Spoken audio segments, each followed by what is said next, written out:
Assalamualaikum warahmatullahi wabarakatuh. Di sini saya akan menjelaskan proses cloning data dari database source menuju data warehouse. Di sini sebelumnya saya akan menjelaskan sedikit tentang data warehouse. Data warehouse itu apa? Data warehouse itu suatu sistem komputer untuk mengarsipkan dan menganalisis data, di mana kita bisa mengambil data dari database utama ke database warehouse ini. Misalnya kita butuh dari kantor apa ya? Kita butuh data gaji karyawan nih, kita mau ngitung. Nah, kita bisa ngambil dari database source itu pusat ke data warehouse, misal ngambil data gajinya aja bisa. Nah, tools yang akan saya gunakan di sini adalah Microsoft SQL Server, Visual Studio, dan SSDT sebagai tool penunjang di Visual Studio-nya. Nah, SQL Server ini berfungsi sebagai database di punya saya, dan Visual Studio ini berfungsi sebagai tools untuk mengintegrasikan antara database source ke data warehouse. Di sini langsung gak usah banyak basa-basi, kita langsung ke prakteknya aja. Nah, di sini itu nanti data source-nya yang akan saya gunakan adalah dua ini. Langsung saja kita buka di SQL, kebetulan saya ada buka. Nah, sebentar ya teman-teman. Nah, di sini itu kita kalau buka Adventure, kita ada database ini. Saya sudah menyiapkan database AdventureWorks sebagai database pusat. Di sini kebetulan saya sudah membuat database untuk dicontoh sebagai data warehouse untuk praktikum kali ini. Nah, kalau teman-teman misalnya mau download, ada di Google, bisa aja ketik di sini AdventureWorks Sample Database. Terus kalau udah dapat sampai halamannya Microsoft, bisa scroll ke bawah dan pilih versinya sesuai versi SQL punya teman-teman masing-masing. Kalau misalnya teman-teman mau mencoba, karena kita fungsinya mau ngambil dari data utama, jadi kita cukup download yang ini aja, VentureWorks 2014. Dan ini versi sesuaikan sama SQL Server punya teman-teman masing-masing, versinya tahun berapa. Nah, di sini saya akan mencoba mengintegrasikan antara VentureWorks 2014 ke DWSKB sebagai data warehouse. Di sini kebetulan saya akan bingung nih mau ngambil data apa. Sebagai contoh, kita pakai data store dari sales.store ini. Nah, mungkin ada cara yang lebih efektif atau gimana untuk mengcloning sebuah tabel ini. Tapi karena ini bersifat apa ya? Ini baru tutorial pertama, jadi saya akan menjelaskan secara pemula dulu mungkin. Secara apa ya? Buat tabelnya cara yang biasa dulu lah. Jadi di sini kita membuat tabel terlebih dahulu. Sebentar, saya akan melihat-lihat dulu tabel apa yang enak. Coba ini ya, sales special offer product kayaknya enak nih. Sebagai contoh, saya akan mengcloning sebuah tabel ini, sales special offer produk ke DWSKB. Nah, untuk ke DWSKB ini, kita tambahin tabelnya. New tabel. Nah, untuk itu kita mesti samain nih. Pertama kita tulis dulu special offer ID. Dia sebagai integer not null karena dia primary key, jadi dia gitu. Yang kedua ada produk ID. Maaf kalau misalnya ada kedengan suara ini orang, berarti maaf ya, agak kurang kondusif. Sebentar, maaf, produk ID ini sebagai foreign key.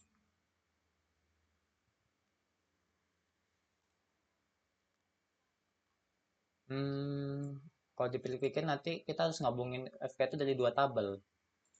Jadi kemungkinan saya tidak akan mencoba itu, saya akan mencoba tabel yang simpel seperti ini aja. Nah, ini. Sebagai contoh pertama terlebih dahulu, sistem informasi ID,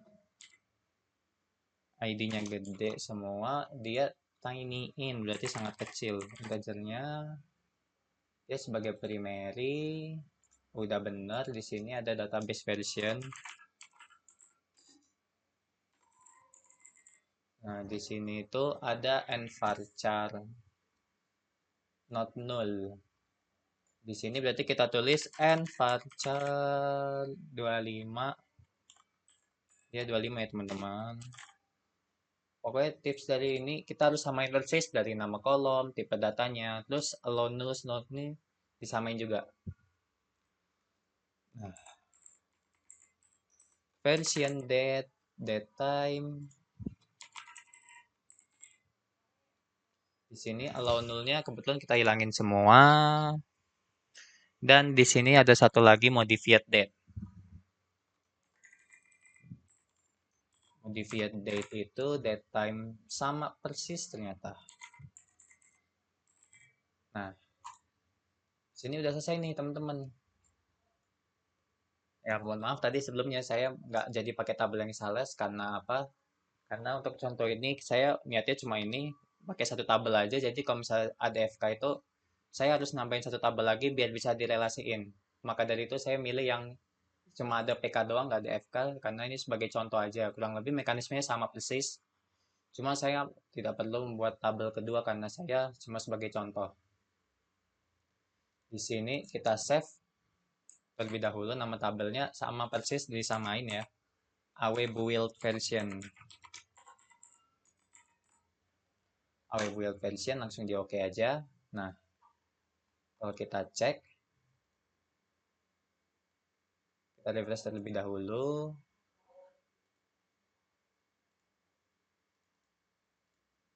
Sebentar, saya coba login lagi.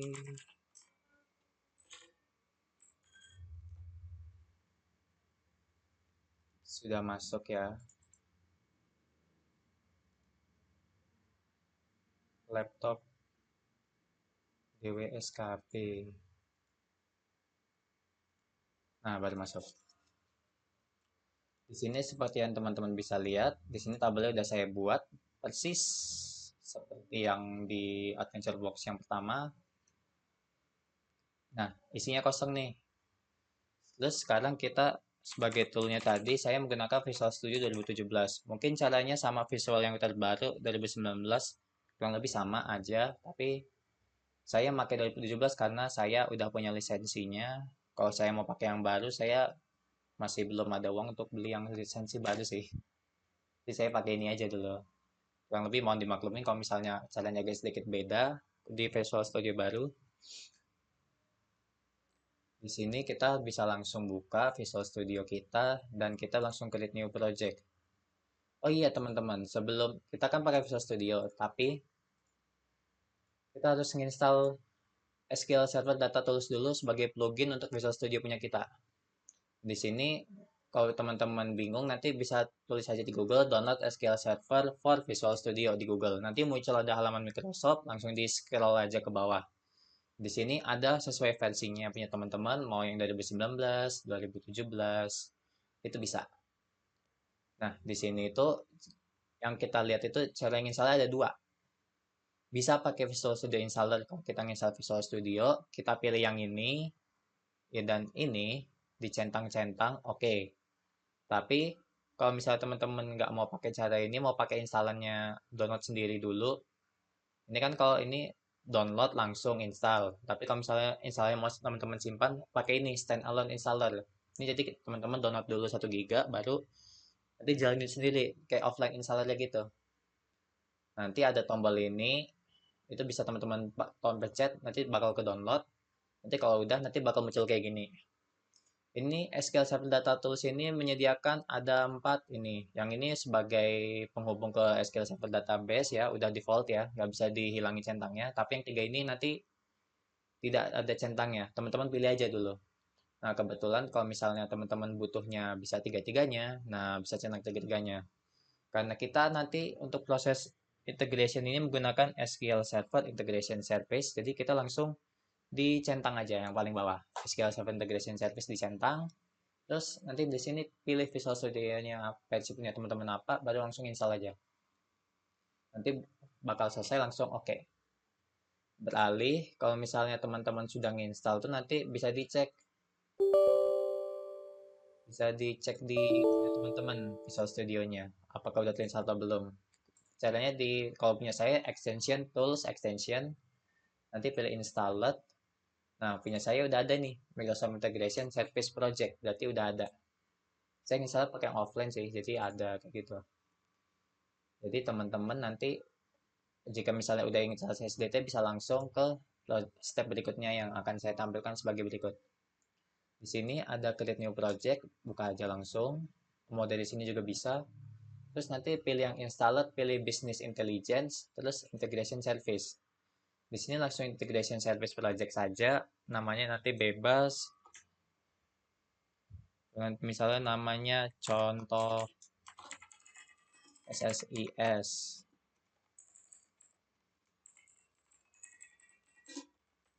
Satu, ini misalnya aja ya. Nah, lokasi tempat teman-teman mau nyimpan foldernya bebas, bisa dua. Sebentar, mungkin saya bisa nyimpan di Visual Studio Project, mungkin untuk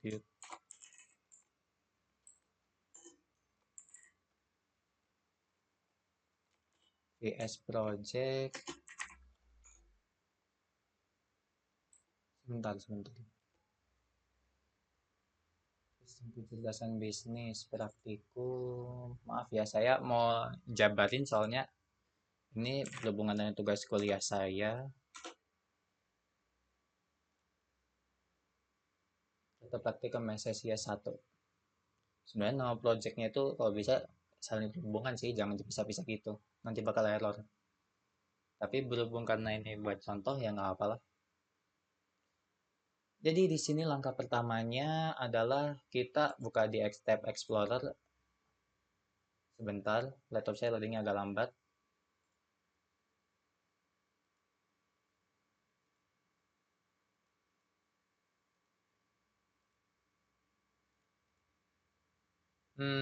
Ini toolbox.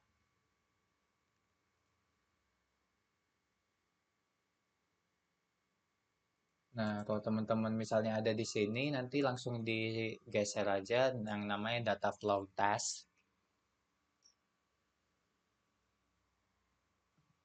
Sebentar sambil menunggu terlebih dahulu. Nah, setelah itu pencet 2 kali. Di sini kita pilih dari order source. Order source-nya kita pilih oleh DB source karena dari database. Jadi di sini sebentar. Nah, sebenarnya karena dua-duanya dari database ke database, jadi kita langsung connect aja. Yang satunya oleh DB source, oleh DB destination. Tarik garis biru ini langsung ke sini, lepas dan langsung seperti berikut. Nah, karena ada tanda X ini berarti belum dikonfig nih. Jadi kita harus konfig lebih dahulu. Nah, di sini